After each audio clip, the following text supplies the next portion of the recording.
Salut à tous. Allez, une petite news avant de commencer le live des essais privés, puisque je serai en live vers 13h, 13h30 à peu près, jusqu'à 17h, pour vous parler un peu des essais privés de F1. J'aurai un live timing à disposition et des photos des lives. Bon, évidemment, je vais pas diffuser d'images. J'ai un lien, par contre, pour regarder les essais privés sur le Discord, rubrique essais privés. Je vous invite à aller voir directement dans la description pour avoir le lien du Discord et regarder tout ça.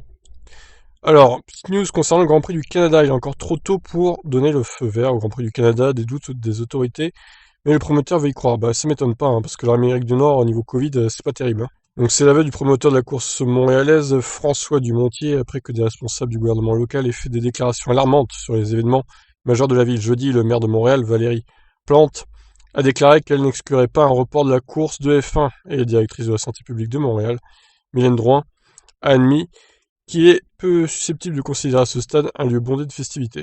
Le promoteur de la course de F1 affiche cependant un visage optimiste, déclarant au journal québécois La Presse que la situation avec le calendrier 2021 est actuellement de bon augure malgré le report de la première course à Melbourne. Quand on regarde la situation dans les pays concernés, avec la vaccination qui progresse bien, on commence vraiment à voir le bout du tunnel. Le tunnel peut être encore long, mais c'est tout de même encourageant et rassurant, dit-il. Nous sommes en constante communication avec les deux gouvernements, Québec et Canada. On suit la situation de très près avec les autres organisations sportives. On va dans la bonne direction avec l'augmentation de la vaccination, du nombre de vaccins disponibles. De nombreux scénarios restent possibles et il est encore trop tôt pour prendre une décision. Il pourrait être encore un peu tôt en juin, mais on a quelques semaines devant nous et on se doit de commencer à organiser certaines choses de façon à ne pas être pris au dépourvu si on a le feu vert.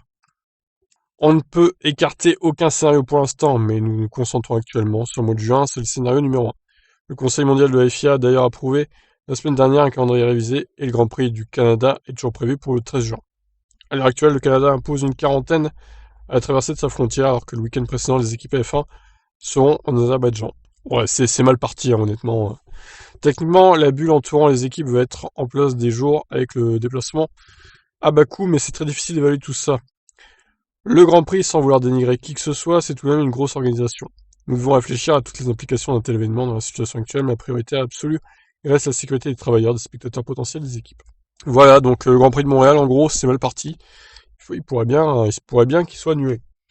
Voilà pour cette petite actu, donc je rappelle, je serai en live plutôt vers 13h30, je pense, le temps de manger et tout. J'ai aussi d'autres vidéos à faire pour ma chaîne sur les voitures électriques. Donc de 13h30 à 17h, je pense que je serai en live sur la chaîne TibF1 pour vous parler un peu des essais privés avec des photos, des live timing, etc.